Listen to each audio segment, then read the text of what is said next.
Erik Darling here with Darling Data, feeling my darling data dandiest. And I have a special video for you. I'm recording it a little bit later than I thought I would, and I think the reason why will become apparent in just a moment. But we're going to talk about missing index requests in this video because I still to this day see a lot of people talking, almost bragging about implementing them, like like they cool. You followed the instructions on the bottle. All right, we're all proud of you. Ding dong. And how missing index requests do not really always expose the performance problems that queries are having, and how sometimes you're going to actually have to get up off your lazy keister and actually look at the query plan and figure things out. You can't just, like, I don't know, use whatever bargain basement script you got off the internet that scripts out every missing index request and spend some time staring at them and then create them and act like you did your job, because that's crappy. So we'll talk about that. But before we do, we need to talk about $4. Four of them. If you would like to support the work that I do in this channel, you can give me $4 a month by clicking on the little link in the video description right down there, right about where my desk chair is that you can't see via the magic of green screens, and that's a nice thing to do. Pretty spiffy of you if you do that. If $4 a month is beyond your means, if you just don't have $4, well, you can like, you can comment, you can subscribe, and all that stuff is free. At least it is for now. Who knows what YouTube will start charging for that? That'd be weird. If you are in need of SQL Server consulting, because you are the type of lazy person who just creates missing indexes based on what SQL Server is telling you might help, and you actually want someone who will do some more better work than that, I am available to do all these things. And it's been requested by the editors at Beer Gut Magazine that I clarify their position on me being the best SQL Server consultant in the world. Apparently that title is not valid in New Zealand. So everywhere else I win. Some places you can't beat, though. If you would like some fantastic SQL Server training, you can get all of mine for about $150, and you don't have to subscribe to that. That is just a one-time payment, and then you can watch it for the rest of your life over and over again until something finally sinks in, which hopefully won't take you for the rest of your life, because I hope you live a long life. It would be sad if it took that long for these lessons to be learned. Once again, I will have news about upcoming events later in 2025. Right now, I'm just enjoying living life in the moment. With that out of the way, let's do this thing. Let's talk about missing index requests. So I've run this query, and this is why this is getting recorded later than usual. This thing took 39 minutes and 5 seconds to run. All right? 39 minutes and 5 seconds. Now, SQL Server is telling us that it wants an index on the comments table. It wants that index to have score as a key column and include user ID, well, as an included column, somewhat obviously. I guess that's a little bit of a spoiler there. But let's use our heads for once. Let's not just be missing index idiots. Let's actually look at the query plan, and let's see how long did SQL Server spend touching the comments table over here. 998 milliseconds. What happens if we create that index? Did SQL Server spend 0 milliseconds touching the comments table? Maybe, but if you take 998 milliseconds, away from 39 minutes and 5 seconds, you have 39 minutes and 4 seconds. It doesn't seem like an index that is going to be very helpful, does it? Does that seem like an index that is going to really do much for us? Now, missing index requests are, of course, sort of, well, this one is interesting. And this one is interesting because if you grab the XML from this thing, there are actually 2 missing index requests. SSMS only shows you 1 in green, but there are 2 that get logged in the XML of the query plan. If you are the type of person who is smart and likes to go digging into query plans, and you hit the properties of things and you expand the missing indexes thing, you will see both of them in here. They show up. It's not very friendly for scripting, of course. If you look at these things, you kind of have to keep expanding these little plus signs until you have some idea of what's going on. But they're both in here, right? Now, let me ask you a question. Between you and me, I know none of us in here are born and bred lifelong mathematicians, but is 998 milliseconds? Is that really 22% of 36 minutes? I don't think so. I don't think that's the impact that they have in mind here. I think SQL Server thinks it can reduce the effort of running this query by 22%, but I don't think that we're going to see those results if we're looking at whatever time-telling device you care about. Maybe you have an hourglass or a stopwatch or grandfather clock, or I don't know. Maybe you're just real good at counting exact seconds. But I don't think that 22% of anything is going to disappear if we create that missing index. Do you? I don't. I'll be honest with you. I don't see that happening for us. The problems in this query are very much because of spills. Right? This is where things start to get real hairy. We spend 3 minutes and 59 seconds up to this point. Well, sort of. This looks a little weird, and the operator times, God bless. This is 13 minutes, and well, then we go to 36 minutes. So something weird is happening in here, right? This is not a well-performing query. We're having some problems. So what I did ahead of time, and part of the reason why we're up so late recording, is because I actually created both of the missing indexes that SQL Server asked for. There were the 2 on the comments table, and then if you keep getting the estimated plan after you create indexes, SQL Server will keep suggesting indexes.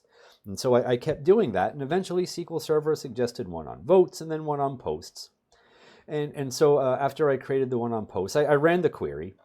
And you can't see it because my armpit's in the way a little bit, but we're gonna make this magic work. We're gonna do a little Hollywood. We're gonna do some Michael Bay style special effects, and we're gonna scroll over this way, and you're gonna see you're not reading that wrong. That's not 2 minutes and 7 seconds. There was not a 37-minute improvement. That is 2 hours and 7 minutes. If we look at that query plan, I'm going to have to be real careful hitting Control+R here. That is not 2 minutes. That is 2 hours, 7 minutes, and 3 seconds. This query has all sorts of problems. Many problems. Gigantic problems. 2 hours and 7 minutes worth of problems, really. And SQL Server still thinks that a missing index on the users table is going to be what solves that problem. But if we go all the way over here, and we look to where we touch the users table, that was 36 milliseconds out of 2 hours. What does SQL Server say? We could have an impact of nearly 35% on this query. Wow. Wow. Would that really fix this? No. We would still be screwed. We would still have a query that runs for, well, I guess 2 hours, 7 minutes, and minus 36 milliseconds probably. That just might do it. Just sounds about right anyway. So this thing just really gets screwed up in all sorts of places. There's 44 minutes in here and 36 minutes in here, and well, we spent 46 minutes up until here. So this thing is really screwy. And the funny thing is that really, no amount of missing index is going to help this thing. But if all you do is look at missing indexes and think, well, if I create that index, something will get better, right? I created like 5 indexes and it got worse. It went from 39 minutes to 2 hours and 7 minutes. That's not an improvement. That's a worsening. This is not good. Not a good showing. What missing indexes tell you are a very brief, opportunistic thought, a passing thought, really, by the optimizer. That well, I'm creating this query plan. You know what? It might be better if we had this thing, right? Oh, that might be okay. Maybe things would get better if we had this, but it doesn't really know. It doesn't really understand what's going to happen after you create that index. After you create an index, you could get an entirely different query plan. All of a sudden, the costs are all different. Maybe it wouldn't be 35%. Maybe it wouldn't have a 35% lower cost. Maybe you would come up with a query plan that cost more. What can we do? This is quite a conundrum. So what missing indexes don't tell you are ways that you can tune a query that have nothing to do with indexes, that have everything to do with how you write the query, and maybe even how you get this query to run. Right. So what a missing index request won't tell you is that if you run this query and you use batch mode, if you do something, well, for the sake of making sure that you don't think I have any weird things up my sleeve, I just allowed this query to run in compat level 160. Now, cardinality estimation under compat level 160 using the new cardinality estimator is very hit or miss.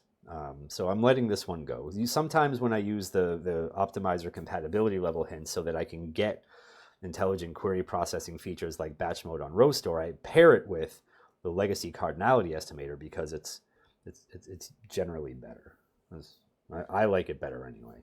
So this one I just let it fly, and this all finishes in about 8 seconds. All right, so we made this query better either from the original one by about 36 minutes, or 39 minutes, or by the second one after I created all the indexes by 2 hours and 7 minutes. And if you notice, this query is not using any non-clustered indexes. This query is using just all clustered indexes. It's scanning all of them, right? We're not doing anything better here. We're not doing anything more efficient when we touch these indexes, except for the fact that they are all happening, or probably the majority of them are happening in batch mode. All right, so batch mode works a lot of magic on queries that do stuff like that and have lots of problems running in row mode. All right, this query plan looks incredibly dissimilar to what we had before, but it's the exact same query. This is what I ran here. This is what I ran here. All right, it's the exact same query over and over again. This is what I ran here. Let me scroll back up to where this thing is. It's the exact same query, just in a different execution mode. All right, and another thing that missing index requests won't tell you is that sometimes you can get things better by using a temp table. Right, we create a little table here called pre-check, and we dump a partial aggregation of the results we care about into that temp table, and then we join that temp table off to just one other query. We can get this thing down to 3 seconds, right? I mean, close enough to, there's 1.7 seconds there, there's 1.8 seconds there. So okay, so maybe a little closer to 4 seconds. That's fine, but we're still benefiting from batch mode. We're still getting some results there. So we could run this query just as it is and see a quite significant improvement from, 40 minutes to over 2 hours to 8 seconds. That might be good enough for most people, right? We could also, if we're allowed to rewrite the query, we could use a temp table. We can get that down to 3 seconds. Probably 3 seconds, probably preferable to 8 seconds, depending on the activity. All right, depending on your level of impatience. And one thing that what missing index requests are also not going to tell you is when the optimizer just misses serious opportunities, like early aggregation. Early aggregation is one of the most powerful things you have up your sleeve as a query tuner, because the optimizer often misses this. The optimizer often doesn't think, oh, I can group by some stuff first. I could group by these columns that I'm joining and doing other things with, and I could join fewer of them because I've aggregated early. So if we could rewrite this query to do one early aggregation in a derived as part of a derived join, and another aggregation as part of another derived join, and I could join those two derived joins together, and I could even use batch mode as I'm doing all of these things, and I could get this query to run in about 1.5 seconds. And of course, SQL Server still thinks that we're missing an index on the users table, which, you know, granted, in the other query where we would have saved like 35 milliseconds on a query that took, you know, 40 minutes or 2 hours, well, that's not too significant, but maybe 40 seconds out of 1.425 seconds. Maybe if we were really just itching to get this thing down to 1.38 seconds or something, would be, I don't know. I actually don't know anyone who would do that. If you're out there, I want you to leave now. I would appreciate if you just step away from the computers. You can buy a book on rock collecting. It might be better for everyone if you would just do that. So if there's a message here, it's that missing index requests should not be a big part of your query tuning efforts. So every once in a while, missing index requests do line up with something that you should do, or an index that you should have in some way. But for me, when I'm dealing with this sort of thing, the last thing that I generally care about is missing index requests. Even when there's even when you go and run the query and get the actual execution plan, you might see the missing index request line up with Adam Mechanic calls them data acquisition operators. So there's two forms of operators. There's data acquisition, there's data processing. Data acquisition is, of course, whenever you read from a thing, right? So whenever you read from an index, whenever you do one of these things, you are acquiring data. Whenever you do one of these things like join or aggregate data or compute scalar or filter, you're processing data. So there's acquisition and processing. So if the missing index request does at least line up with when you are acquiring data, that taking a long time, it's probably worth thinking about creating an index similar to the missing index request. But another thing that's a very big deal is that the missing index requests often don't give you the best possible index. There are a lot of things missing from how it decides what columns go in the key and what columns go in the includes, or even what columns show up in there at all. So be very, very careful out there with them. Don't just think that because there's a missing index request, you could make anything meaningfully better or faster. You got to run the query, you got to get the actual execution plan, you got to see where time is spent, and then you have to figure out how to reduce that time. You don't have to figure out how to reduce logical reads. You might create indexes and reduce logical reads, like in this query. I don't know, did logical reads go down? Maybe, probably, who knows? Who cares? I don't look at them anymore. They're stupid. You might reduce logical reads, but you might have a query that went from 40 minutes to 2 hours and 7 minutes. I don't know. It's not a good thing to judge things by. What you care about, and like you care about, is making this final number go down. This is the metric that makes you a query tuner. Right? Going from 40 minutes or 2 hours to 1.4 seconds, that's query tuning. Reducing logical reads, if it happens as a byproduct of this, cool. If not, whatever. This over there in the corner, that's the metric that you care about. And there's one final go around on this. Adding missing indexes is not what got us there. All right. So with that out of the way, I hope you enjoyed yourselves. I hope you learned something. I hope you will not care so much about missing index requests in the future, because they make you lazy and dumb. They make you a bad performance tuner. What you should care about is figuring out why that query is actually slow, because it's probably not going to be all those missing indexes. Anyway, I'm going to go finish my drink, and go to bed. Thank you for watching.